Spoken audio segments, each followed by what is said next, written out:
جی دوستوں، ہمارا مقصد یہی تھا کہ ہم جو ہے خارجہ پالیسی کو اس طریقے سے سمجھیں گے۔ تو میں نے جب بتایا کہ جنرل ضیاء الحق کے صاحب کے دور کی بات بتاؤں تو وہ دوبارہ جو تھے وہ کس کے پاس آ گئے تھے؟ یو ایس کے پاس۔ ان کا یو ایس کے پاس آنے کا مقصد یہی تھا کہ جنرل صاحب جو میں کہوں کہ ضیاء الحق صاحب جو دیکھنا چاہتے تھے کہ وہ یو ایس کے ساتھ ہے۔ اب یو ایس کے ساتھ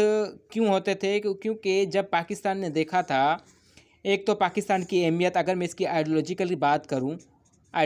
بات کروں تو اس کی بنیاد جو رکھی گئی تھی وہ اسلام کے نام پر رکھی گئی تھی، چونکہ پاکستان اسلامک جو ہے وہ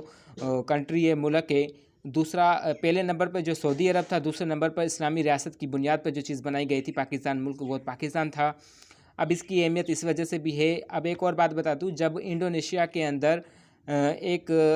جو حملہ کیا گیا تھا جس میں قائد اعظم نے پاکستانی فوجی بھیجے تھے تاکہ وہ دوسرے ممالک کے ساتھ اپنے انٹر ریلیشن جو ہے وہ اچھے بنا سکے،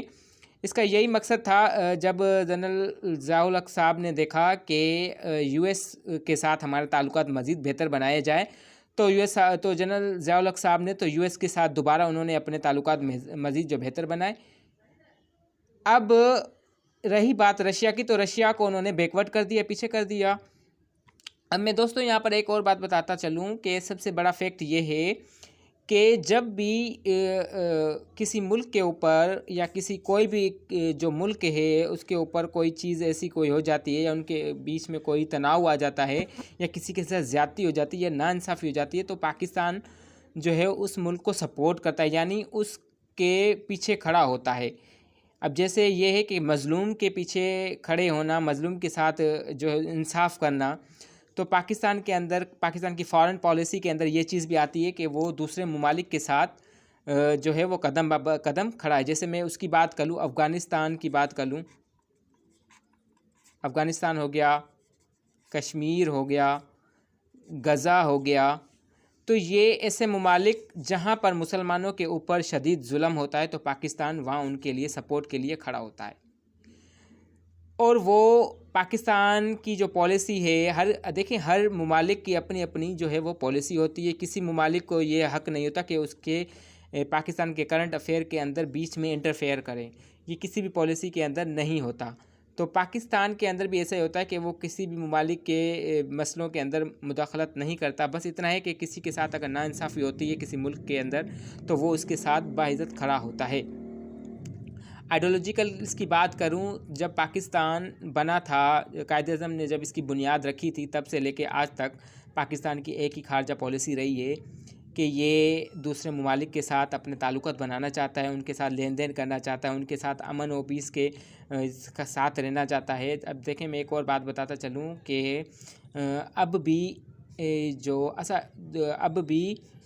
ہمارے جو حکمران ہیں وہ انڈیا کے ساتھ کیا چاہتے ہیں کہ امن چاہتے ہیں، انڈیا کے ساتھ پیس چاہتے ہیں، لیکن جو نریندر مودی صاحب ہے وہ جو ہے اس چیز کو ماننے سے انکار کرتے ہیں۔ اس کی وجہ یہی ہوتی ہے کہ ہمارے جو انٹر ریئیکشن ہیں وہ، یعنی انڈیا کے انٹر ریئیکشن دوسرے جو پاکستان سے وہ کچھ خاص نہیں ہے۔ اب میں اس کی جغرافیکلی بات کروں تو پاکستان کی جب باؤنڈری ہے، سر کریک ہو گئی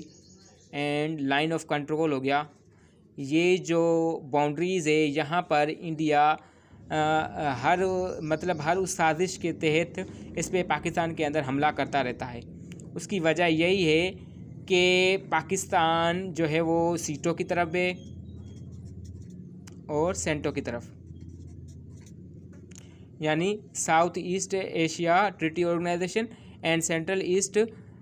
نان الائنڈ ٹریٹی آرگنائزیشنز نے جو ہے ان کا بھی ممبر رہ چکا ہے پاکستان۔ اب اس کے بعد پاکستان نے سارک کو بھی جوائن کیا تھا، جس کے اندر 8 ممالک آتے ہیں، اینڈ دین اس نے او آئی سی کا بھی پاکستان جو ہے وہ ممبر۔ اس کی جو فرسٹ میٹنگ تھی وہ ذوالفقار علی بھٹو نے کروائی تھی، جب سعودی عرب سے اور دوسرے ممالک سے جتنے بھی سفیر آئے تھے یا ان کے جو بڑے بڑے جو بادشاہ تھے، ایسے کہ شیخ صاحب آئے تھے، انہوں نے او آئی سی کی میٹنگ کو ذوالفقار علی بھٹو کے ساتھ جو ہے وہ جوائن کیا تھا۔ اس کا مقصد یہی تھا کہ جتنے بھی مسلم ممالک ملک ہیں ان کو سپورٹ کیا جائے، کیونکہ اب ایسا دنیا کے اندر کوئی ایسا ممالک مسلم ممالک نہیں جن کے پاس ایٹمی ہتھیار ہے. صرف پاکستان ایک ایسا ملک ہے مسلم ملک جس کے پاس ایٹمی ہتھیار ہے. اب انڈیا کے پاس بھی ایٹمی ہتھیار ہے, امریکہ کے پاس بھی ایٹمی ہتھیار ہے, رشیا کے پاس بھی ایٹمی ہتھیار ہے. جب ہم نے یو ایس کو سلیکٹ کیا تھا کیونکہ یو ایس چاہتا ہے کہ وہ سپر پاور بنے, اور اس وقت وہی سپر پاور ہے, لیکن ذوالفقار علی بھٹو نے رشیا سے تعلقات مزید بناتے کیونکہ وہ جو رشیا جو تھا ملک, وہ ان کے پاس ہتھیار کے لیے اچھی اچھی ٹیکنالوجی موجود تھی. اور چونکہ امریکہ جو تھا, اب امریکہ تو ہمیں سپورٹ ہی نہیں کرتا تھا, ہمیں بیچ میں چھوڑ کے چلا جاتا تھا, یعنی ایسے تھا کہ مشکل وقت میں پاکستان کے ساتھ کھڑا ہی نہیں ہوتا تھا. ویسے وہ بڑی چھوڑتا تھا, یعنی بڑی جھینگے مارتا تھا کہ ہم پاکستان کو یہ کر دیں گے وہ کر دیں گے, پاکستان کے ساتھ ہے یہ وہ, لیکن اصل مقام کے اوپر وہ پاکستان کے ساتھ ہوتا ہی نہیں تھا. جب 1900 میں نے آپ کو پہلے بھی پیچھے بتایا 1971 اور 1965 کی جب جنگ لگی تھی تو امریکہ نے ہاتھ نکال دیے تھے, کوئی ان کے ساتھ مدد وغیرہ بھی نہیں کی تھی. تو ہمارا مقصد ہی یہی تھا کہ اب اس کی پولیٹیکلی بات یہی تھی کہ جنرل ضیاء الحق صاحب نے تو یعنی یو ایس کو دوبارہ جوائن کر لیا. اب یو ایس کو, اچھا ایک اور بات بتاتا چلوں کہ یو ایس کو لوگ سپورٹ کیوں کرتے ہیں,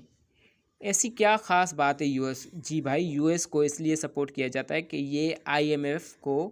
فنڈنگ, سب سے زیادہ فنڈنگ آئی ایم ایف کو یو ایس کرتا ہے, جس کی وجہ سے آئی ایم ایف نے اس کو سپر پاور بنانے کی طاقت دی ہوئی ہے کہ کوئی بھی ممالک جو ہے اس کے سامنے ٹک نہیں سکتا. اب میں آپ کو بتا دوں کہ جب پاک افغان